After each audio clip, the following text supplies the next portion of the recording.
जी, शुक्राना गुरुजी। आप सभी साध संगत जी को जय गुरुजी। गुरुजी आप सभी पर मेहर बनाए रखें। सरबत दा भला, सरबत दा भला।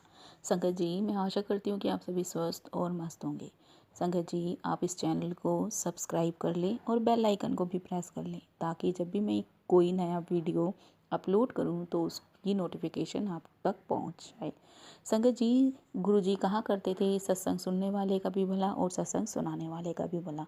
संगत जी, आप इस सत्संग को ध्यान से सुनिएगा। अगर सत्संग सुनाते समय मुझसे कोई गलती हो जाए तो मुझे क्षमा कर दीजिएगा। संगत जी, आज हम कमांडर BS रेखी अंकल जी का सत्संग सुनेंगे और यह गुरु जी की पुरानी संगत है।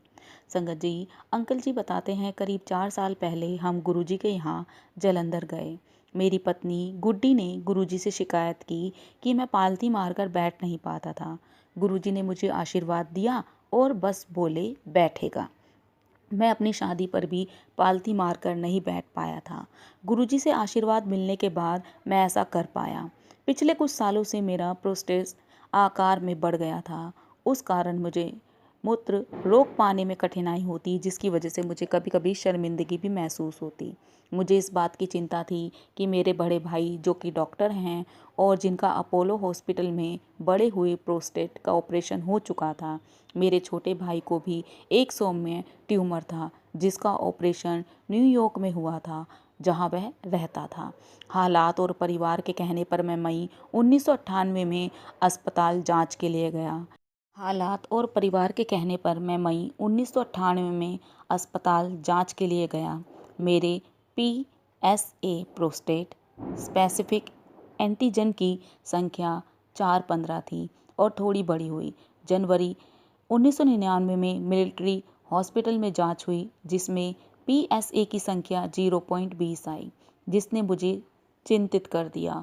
फिर गुरुजी ने मुझे आशीर्वाद दिया। मेरी हालात में तेजी से सुधार होता चला गया। मई 1999 में मैं एक और जांच के लिए गया जहां PSA की संख्या 1.589 आई, जिस पर स्पेशलिस्ट को बिल्कुल भी विश्वास नहीं हुआ। वह हक्का बक्का रह गया और मेरी तरफ देखने लगा। मैंने चिकित्सकों को बताया कि गुरुजी के आशीर्वाद के अतिरिक्त मैंने और कोई इलाज नहीं किया था।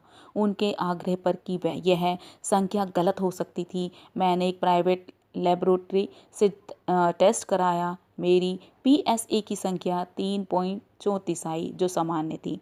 मैं गुरुजी का बहुत दिल से आभारी हूँ।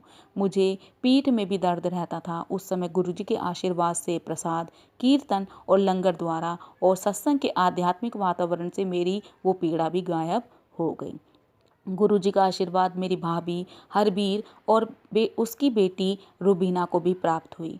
उनका परिवार पिछले 9 सालों से शिकागो में बसा हुआ था और दिसंबर 1998 के तीसरे हफ्ते में भारत आने वाला था।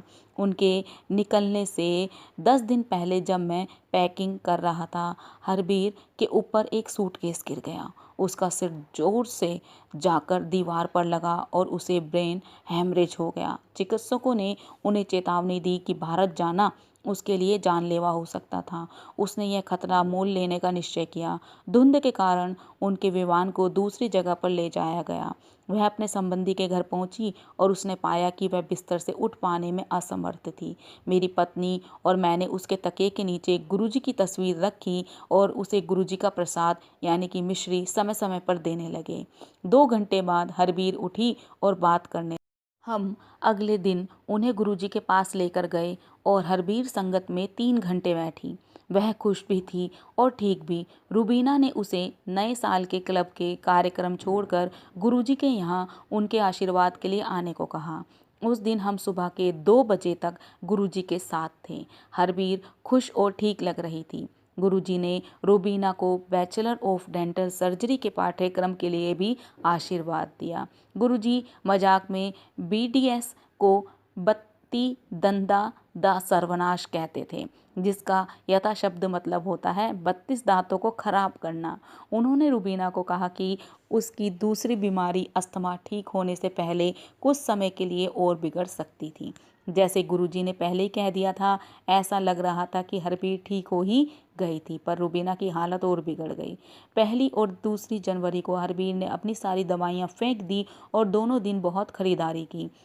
वह सब कुछ आराम से कर पा रही थी। शिकागो पहुंचकर जब उसने अपनी जांच करवाई तो पता चला कि उसकी सारी बीमारियां दूर हो गई। यह सब गुरुजी के आशीर्वाद से ही हुआ। रूबीना का हाल थोड़ा अलग था। शिकागो पहुंचकर उसे अस्पताल में भर्ती होना पड़ा। थोड़े दिनों बाद चिकित्सकों ने कहा कि उसके पास और कोई दवा नहीं बची थी जिससे वह उनका इलाज कर पाते। यहाँ शाम को हमने गुरुजी से सब बातें बतलाई। गुरुजी बोले कि उन्होंने पहले ही से ठीक। सुबह हमने रूबीना को फ़ोन किया। उसकी अस्पताल से छुट्टी हो रही थी। अगले दिन कॉलेज जाने का वह सोच रही थी। एक दिन पहले उसे सपने में गुरुजी के दर्शन हुए और उन्होंने उसे स्वप्न में ही ठीक कर दिया था। कुलबीर रेखी को भी गुरुजी का आशीर्वाद प्राप्त हुआ। 1968 से उसे हाइपोथायराइड की परेशानी थी। उसका ऑपरेशन हुआ था और वह ठीक थी, परंतु 1995 में उसे फिर से दवाइयाँ लेनी शुरू करनी पड़ी थी। 4 साल बाद मई 1999 में गुरुजी ने उसे आशीर्वाद दिया। अद्भुत बात यह है कि जब जून में जांच हुई तो पता चला कि उनकी थायराइड की समस्या गायब हो गई थी, जबकि उनके लिए दवाइयाँ लेना एक आजीवन आवश्यकता थी। वे विस्मित थे कि गुरुजी के आशीर्वाद से एक आजीवन समस्या का उपचार हो गया था। संगत जी, बहुत ही प्यारा सत्संग था अंकल जी का। और संगत जी, आज मैं अपनी वाणी को यही विराम दूंगी। जय गुरु जी, शुक्राना गुरु जी। ओम नमः शिवाय। शिव जी सदा सहाय। ओम नमः शिवाय। गुरु जी सदा सहाय। जय जय गुरु जी।